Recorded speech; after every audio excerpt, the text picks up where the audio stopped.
الحمدللہ وکفا وسلام علی عبادہ الذین اصطفیٰ اما بعد فاعوذ باللہ من الشیطان الرجیم بسم اللہ الرحمن الرحیم شہر رمضان الذی انزل فیہ القرآن وفی مقام آخر یا ایہا الذین آمنوا کتب علیکم الصیام سبحان ربک رب العزت عما یصفون وسلام علی المرسلین والحمد للہ رب العالمین اللہم صلی علی سیدنا محمد وعلی آل سیدنا محمد وبارک وسلم۔ رمضان مبارک کا مہینہ آج سے کچھ دن بعد شروع ہونے والا ہے۔ مناسب خیال کیا کہ استقبال رمضان کے حوالے سے اور رمضان کی تیاریوں کے حوالے سے آج کچھ آپ حضرات سے عرض کریں۔ میرے بھائیو، رمضان کا مہینہ صحیح معنوں میں برکتوں کا خزینہ ہے۔ پورے سال میں وہ برکتیں مجموعی طور پر بندے کو نہیں مل سکتی جو رمضان کا ایک لمحہ اپنی برکتیں سمیٹ کر مومن کے حوالے کر دیتا ہے۔ رمضان کی آمد سے پہلے یہ چند باتیں کرنے کا مقصد بھی یہی ہے کہ رمضان کی قدر ہمارے ذہن میں بیٹھ جائے، تاکہ رمضان سے ہم کما حقہ فائدہ اٹھانے والے بن جائیں، اور اس کی برکتیں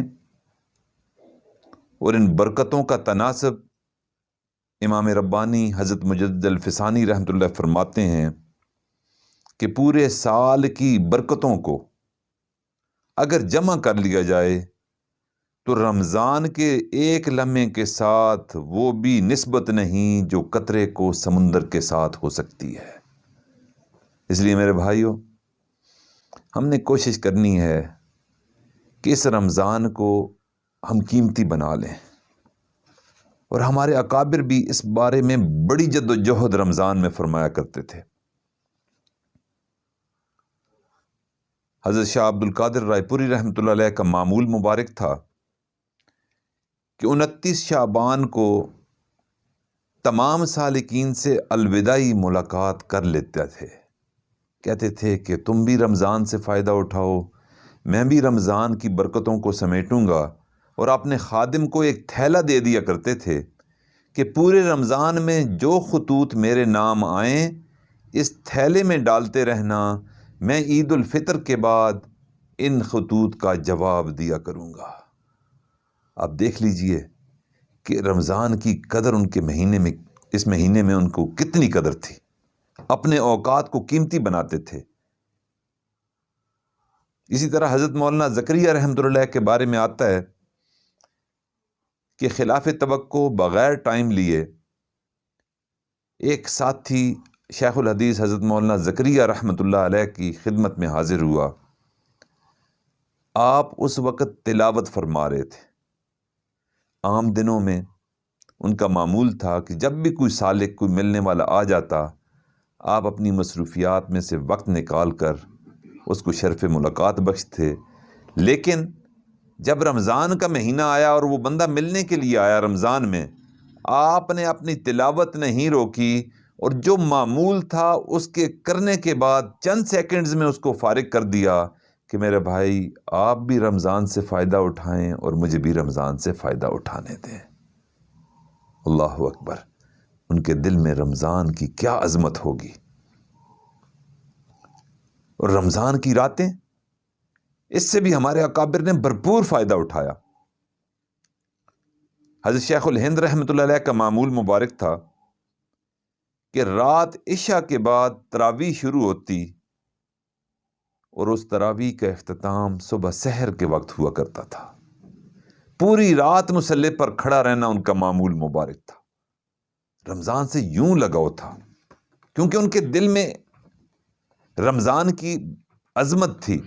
ان کو معلوم تھا کہ رمضان بہت قیمتی نعمت ہے اللہ کی طرف سے، تو اس لیے میرے بھائیوں، ہمیں بھی چاہیے کہ ہم رمضان کے اوقات کی قدر کریں، اور نبی علیہ الصلوۃ والسلام کی عادت مبارکہ بھی یہی تھی کہ رمضان کی قدر فرمایا کرتے تھے۔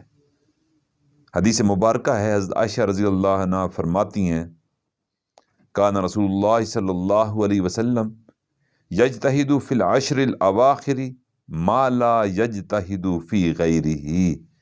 رمضان کے آخری جو عشرہ ہوتا تھا، حضرت عائشہ فرماتی ہیں کہ نبی علیہ الصلوۃ والسلام جتنی مجاہدہ کیا کرتے تھے، اتنا مجاہدہ اس کے علاوہ نہیں فرمایا کرتے تھے۔ اس لیے میرے بھائیوں، رمضان کی آمد ہے، اور اللہ تعالیٰ بخشنے کے لیے تیار بیٹھے ہیں بندوں کو۔ ہم پورا سال غفلت میں گزارتے ہیں، معصیت میں گزارتے ہیں، اللہ سے تعلق کو توڑے رہتے ہیں، نبی علیہ الصلوۃ والسلام کی سنتوں کو چھوڑے رہتے ہیں، لیکن اللہ سے دعا ہم کرتے ہیں کہ اللہ کرے کہ یہ رمضان جو اللہ ہماری زندگی میں ایک بار پھر لے آیا ہے، اس پر اللہ تعالیٰ کا شکر بھی ادا کریں، اور اس رمضان میں اپنی مغفرت کروانے کا پورا اہتمام کریں۔ اس لیے میرے بھائیو، رمضان میں تو اللہ تعالیٰ مغفرت کے بہانے چاہتا ہے۔ اللہ چاہتا ہے کہ کوئی وجہ بنے، کوئی تھوڑی سی کوشش کرے گا، میں اس کے گناہوں کو معاف کر دوں گا۔ اور واقعی اللہ تعالیٰ کو ہمارے کثرت اعمال کی ضرورت نہیں، اللہ تعالیٰ تو بہانے تلاش کر رہا ہے۔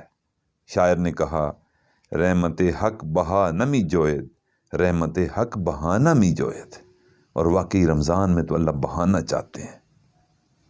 پہلا بہانہ جو اللہ تعالیٰ مومن کو عطا فرماتے ہیں کہ اللہ تعالیٰ نے ہمارے ازلی دشمن کو قید کر دیا۔ اللہ کو معلوم تھا کہ شیطان کو میں نے طاقت دے رکھی ہے، مہلت دے رکھی ہے، وہ ہمیں نظر بھی نہیں آتا، وسوسے بھی ڈال لیتا ہے۔ شیطان پورا سال میرے بندوں کو ورغلاتا رہے گا۔ ایک مہینہ ایسا اللہ نے ہمیں دے دیا کہ نبی علیہ الصلوۃ والسلام نے ارشاد فرمایا کہ فَاسْفَدْ مَرَدَةَ الشَّيَاطِينِ، یہ اللہ تعالیٰ کا حکم ہے جبرائیل علیہ السلام کو کہ شیاطین کو، جو سرکش شیاطین ہیں، ان کو قید میں ڈال دو، جکڑ دو ان کو۔ اور واقعی ایک مہینہ وہ جکڑے رہتے ہیں، یعنی پکڑ کر مروایا اللہ تعالیٰ نے اپنے دشمن کو کہ میرے بندوں پر تو اس مہینے میں غالب نہیں آئے گا، وسوسے نہیں ڈال سکے گا، میں تمہیں قید میں ڈال دوں گا۔ تو پہلا بہانہ اللہ تعالیٰ نے ہماری مغفرت کا یوں فرما دیا۔ دوسرا بہانہ، اللہ تعالیٰ نے اعمال کا ریٹ بڑھا دیا۔ اللہ اکبر کبیرہ۔ عام دنوں میں بھی کوئی بندہ گناہ کرے، ایک گناہ کرے گا، ایک ہی بدی اس کے نام اعمال میں لکھی جائے گی، لیکن اللہ تعالیٰ ہمارے کتنے کریم ہیں کہ فرمایا من جاء بالحسنۃ فلہ عشر امثالھا، کہ جو ایک نیکی کرے گا اس کو میں 10 نیکیوں کا اجر عطا کروں گا۔ لیکن رمضان میں اللہ تعالیٰ نے اور زیادہ مہربانی فرما دی، فرمایا کہ جو بندہ بھی رمضان میں نیکی کرے گا، اللہ رب العزت اس کو 70 نیکیوں کا ثواب اس کے نام اعمال میں لکھ دیں گے۔ تیسری چیز جو بہانہ اللہ تعالیٰ نے ہمیں عطا فرمایا، وہ ہے قبولیت دعا کا وعدہ۔ نبی علیہ الصلوۃ والسلام نے ارشاد فرمایا، لا ترد دعوتهم الصائم حتی یفطر۔ اللہ تعالیٰ روزے دار کی جو دعا کرنا ہے اس کو رد نہیں فرماتا یہاں تک کہ وہ افطار کر لیتا ہے۔ یعنی روزے کی حالت میں جو بھی دعا کرے گا روزہ دار، اللہ تعالیٰ اس کی دعا کو قبول فرمائیں گے۔ پھر اللہ تعالیٰ نے ایک اور بہانہ دے دیا۔ وہ بہانہ کیا ہے کہ اللہ تعالیٰ کو معلوم تھا کہ میرا بندہ بڑا سست واقعہ ہوا ہے، ہو سکتا ہے یہ دعا نہ کر سکے، افطاری کے وقت خواتین افطاری کی تیاری اور کھانے کے بندوبست میں لگی رہیں، اور مرد ایسا کرے کہ دکان بند کرتے ہوئے بھاگتا ہوا گھر آئے اور افطاری میں شامل ہو جائے، ہو سکتا ہے اس کو دعا کرنے کا موقع نہ ملے۔ قربان جائیں اپنے کریم رب پر کہ بندے کے لیے وہ کتنے مغفرت کے بہانے تلاش کر رہا ہے۔ حدیث پاک میں آتا ہے کہ روزہ دار کے لیے ہواؤں میں اڑنے والے پرندے، بلوں میں گھسی ہوئی چیونٹیاں اور پانی میں جو مچھلیاں اور آبی جانور ہیں، آبی حیات ہے، وہ روزہ دار کے لیے بخشش کی دعاؤں پر اللہ تعالیٰ ان کو لگا دیتا ہے کہ میرے بندے کو ہو سکتا ہے دعاؤں کا موقع نہ ملے، اے میری مخلوق، اس بندے نے روزہ تو میرے لیے رکھا، میں تمام مخلوقات کو یہ ہدایت کرتا ہوں کہ تم میرے روزہ دار بندے کے لیے مغفرت کی دعائیں کرو۔ پھر اللہ تعالیٰ نے ایک اور مہربانی فرمائی، بخشش کا ایک اور بہانہ عطا فرما دیا، وہ ہے شب قدر کی صورت میں، اور اس میں ایک رات جس میں اللہ تعالیٰ نے ارشاد فرمایا کہ لیلۃ القدر خیر من الف شہر، کہ یہ رات اتنی قدر و قیمت والی ہے کہ یہ 1000 ماہ کی عبادت سے بہتر ہے۔ اور آپ دیکھ لیں، پہلے ایک اور اللہ تعالیٰ کی کریمی دیکھ لیں، پہلے فرمایا کہ تم سال میں کسی ایک رات کو تلاش کرو، پھر اور اللہ تعالیٰ نے آسانی فرما دی کہ یوں کرنا کہ سال میں تیرے لیے مشکل ہو جائے گا لیلۃ القدر کو تلاش کرنا، تم رمضان کی راتوں میں تلاش کرنا۔ پھر اللہ کو معلوم تھا کہ میرے بندے ہو سکتا ہے پورے رمضان میں بھی اس رات کو تلاش نہ کر پائیں، اللہ کی رحمت نے جوش مارا، اللہ تعالیٰ نے فرمایا کہ تم آخری عشرے میں، اور پھر فرمایا کہ میرا بندہ تو غم نہ کر، تو آخری عشرے کی تاک راتوں میں اس کو تلاش کر لے۔ تاک راتیں ٹوٹل 4 یا 5 بنتی ہیں، اور ان 5 راتوں میں تم عبادت کرو گے، اور عبادت کا ثواب میں پوری زندگی یعنی 83 سال کی عبادت کا ثواب تیرے نام اعمال میں لکھ دوں گا۔ اور اللہ تعالیٰ ہمارے خالق ہیں، ان کو معلوم ہے کہ میرا بندہ تو انتہائی سست ہے، ایسا نہ ہو کہ یہ وضو کرتا رہے اور وہ لمحہ گزر جائے، یہ نفل کی تیاری میں مصروف رہے اور وہ لمحہ گزر جائے، یہ رات کو تھکا ہوا ہو سو جائے، شاید وہ لمحہ نہ مل سکے۔ تو پھر ہمارے لیے اور بھی اللہ تعالیٰ نے آسانی فرما دی، فرمایا حتی مطلع الفجر، اللہ اکبر کبیرہ، کہ میرے بندے تو تھکا ہوا تھا، دن کو مزدوری کرتا رہا، رات تو سو گیا، کوئی مسئلہ نہیں، تو سحری سے تھوڑی دیر پہلے اٹھ جانا، یہ رات مطلع فجر، طلوع فجر تک یہ برکتوں والی ہے، وہ چند لمحے تو جو عبادت کرے گا، اس عبادت میں تاک رات میں تیری عبادت کو قبول کر کے 83 سال کی عبادت کا ثواب تیرے نام اعمال میں لکھ دوں گا۔ اللہ ہر حال میں ہمیں بخشنا چاہتا ہے، یہ رمضان کا مہینہ واقعی برکتوں کا خزینہ ہے۔ پھر ایک اور اللہ نے مہربانی فرمائی، بہانہ ہمیں عطا فرما دیا بخشش کا۔ رمضان کی ہر رات کو اللہ تعالیٰ لاکھوں لوگ نار جہنم سے آزاد فرماتے ہیں۔ اب کچھ لوگ تو ایسے ہوتے ہیں کہ رمضان میں عبادت نہیں کر سکتے، دن کا روزہ تو رکھتے ہیں، لیکن اللہ تعالیٰ نے ایسے بندوں کے لیے جو رمضان سے کامل فائدہ نہ اٹھا سکیں، اللہ تعالیٰ نے ان کو بھی موقع عطا فرما دیا کہ میں پورا مجموعہ جو رمضان کا جو بخشنا ہے، جو آخری شب رمضان کی آئے گی، اس مجموعے کے برابر ایک رات میں بخش دوں گا۔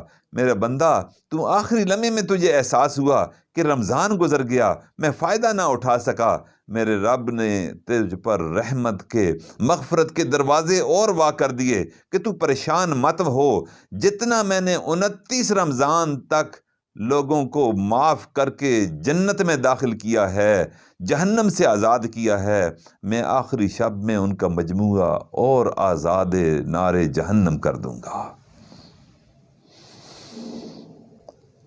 ایک اور بہانہ اللہ تعالیٰ نے فرمایا، وہ بہانہ بھی بڑا عجیب ہے اور بڑے ہی خوبصورت۔ میں سے کچھ لوگ ہوتے ہیں جو 5 وقت نماز کے لیے مسجد میں تشریف نہیں لاتے، گھروں میں نماز پڑھ لیتے ہیں، نمازوں میں سستی کر لیتے ہیں، لیکن جمعے کی نماز پڑھنے کے لیے جامع مسجد میں تشریف لے آتے ہیں۔ کچھ ایسے ہوتے ہیں جو روزہ تو رکھتے ہیں یا نہیں رکھتے، مزدور لوگ ہیں، نہیں کر سکتے، روزے کا عمل نہیں کر سکتے، لیکن عید پڑھنے چلے آتے ہیں۔ قربان جائیں اپنے رب کی رحمت کی انتہا پر۔ تو اللہ تعالیٰ نے ان کے لیے بھی ایک موقع عطا فرما دیا۔ وہ کیا کرتے ہیں کہ روزہ داروں جیسا حلیہ بنا لیتے ہیں، عید والے دن سفید کپڑے پہن لیتے ہیں، سر پہ ٹوپی سجا لیتے ہیں، اپنے بچوں کی انگلیاں پکڑ لیتے ہیں اور عیدگاہ کی طرف عید کی نماز پڑھنے کے لیے آ جاتے ہیں۔ کوئی تراویح نہیں پڑھی، 30 کے 30 روزے ضائع کیے، لیکن روزہ داروں کے ساتھ مل کر عیدگاہ میں آ گئے۔ رب کی رحمت نے جوش مارا کہ تو نے میرے روزہ داروں کا ساتھ دیا۔ اللہ تعالیٰ فرماتے ہیں کہ ان عید پڑھنے والوں کو اٹھنے سے پہلے تمام کو میں نے معاف کر دیا۔ رب کی رحمت دیکھ لیجئے۔ اس لیے میرے بھائیوں، یہ رمضان کا مہینہ برکتوں کا خزینہ ہے۔ جبرائیل علیہ السلام نے دعا مانگی تھی، نبی علیہ السلام نے دعا پر آمین فرمایا تھا، فرمایا ہلاک اور برباد ہو جائے جو اپنی زندگی میں رمضان پائے اور مغفرت نہ کروا سکے۔ اس لیے میرے بھائیوں، یہ مہینہ برکتوں کا اور مغفرتوں کا مہینہ ہے۔ اللہ تعالیٰ بہانے ہمیں عطا کر رہے ہیں کہ میرا بندہ تو تھوڑی سی کوشش کرے گا، میں اپنی رحمت کی انتہا کر کے مغفرت کے خزانوں کو کھول کر تمہیں معاف کر دوں گا۔